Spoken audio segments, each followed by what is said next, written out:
Hello दोस्तों, welcome back to my YouTube channel Saral solution. तो मैं जैके यादव आपके अपने यूट्यूब चैनल सरल सॉल्यूशन पर एक बार फिर से स्वागत करता हूं। ये नई वीडियो जो लेकर आया हूं ना, ये आपका प्रैक्टिस सेट 2 है। यहाँ पर देखिए प्रैक्टिस सेट, ये सेट नंबर 1 लिखा है, लेकिन ये सेट 2 है, ठीक ना। ये सेट आपके लिए 2 है, क्योंकि सेट 1 जो इसका 2 वाला है उसको 1 करा दिया हूँ, ठीक ना। और ये 1 वाला है, इसको 2 करा रहा हूँ, ठीक ना। इसको 2 समझ लीजिए, उसको 1 समझ लीजिएगा, ठीक ना। तो ये प्रैक्टिस सेट 2 आपका है, कक्षा 12 रसायन विज्ञान का है। और देखिए, अगर आप इस चैनल पर नए हैं तो चैनल को, वीडियो को लाइक करके चैनल को सब्सक्राइब करके और बेल आइकन की घंटी जरूर दबा दीजिएगा, ठीक ना, ताकि ऐसे ऐसे आपको सॉल्यूशन मिलता रहे, अनसॉल्व पेपर का सॉल्यूशन मिलता रहे आपको। मैं ये सब प्रोवाइड कराता रहूँगा, ठीक ना।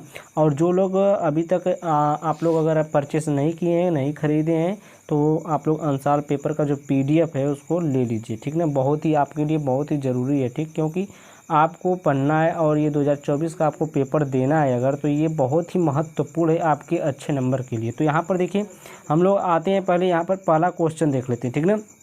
और देखिए, यहाँ पर हम स्टार का मतलब भी आपको बता दे रहे हैं।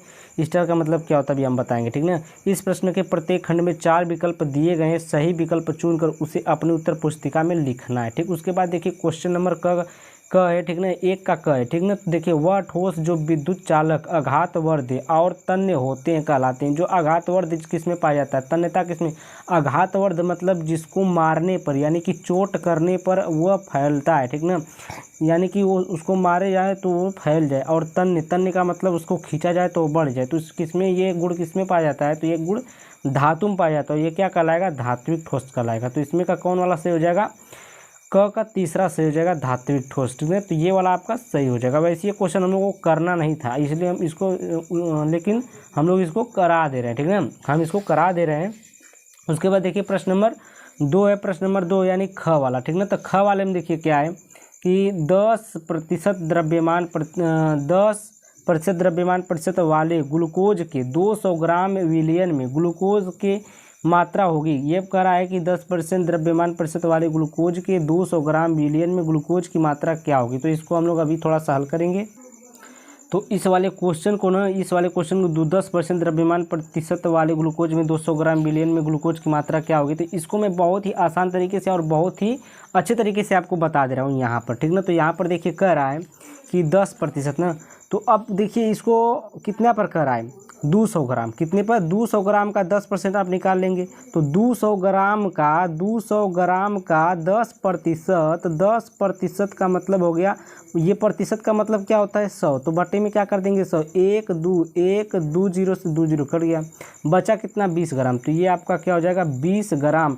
और यही क्या होता है, द्रव्यमान प्रतिशत का सूत्र भी होता है, ठीक ना। ये द्रव्यमान प्रतिशत का सूत्र भी होता है। इस पर आप कोई भी द्रव्यमान प्रतिशत का सवाल लगा सकते हैं, ठीक ना। जितना रहेगा ग्राम में उसको यहाँ लिखेंगे, जितना परसेंट कहेगा यहाँ पर लिख करके 100 से भाग दे देंगे, और ये 0 से 0 काट देंगे, और जितना बचेगा वही आपका क्या हो जाएगा, आंसर हो जाएगा। तो इसमें क्या आ जाएगा, 20 ग्राम, ये आपका सही आंसर हो जाएगा। उसके बाद देखिए ग वाला कह रहा है कि एक अभिक्रिया के लिए वेग स्थिरांक के 2.3 × 10⁻⁵ litre mole inverse second inverse है। अभिक्रिया की कोटि होगी, अभिक्रिया कोटि क्या होगी। तो इसमें देखिए शून्य कोटि में तो हो नहीं, प्रथम कोटि की अभिक्रिया तब होगी जब उसके पावर में 1 होगा, ठीक ना। तो इसमें देखिए पावर में 1 है नहीं, तो ये किस कोटि की अभिक्रिया है, द्वितीय कोटि की अभिक्रिया। इनमें से कोई हो ही नहीं सकता। ये कौन सी है, द्वितीय कोटि की अभिक्रिया है। कौन सी कोटि की है, द्वितीय कोटि की अभिक्रिया। देखिए क्षारक जो RNA में नहीं होता है, ऐसा कौन सा क्षारक है जो RNA में नहीं पाया जाता है और DNA में पाया जाता है, ठीक ना। तो देखिए यहाँ पर देखिए adenine, guanine, thymine, uracil, 4 option दिया गया है।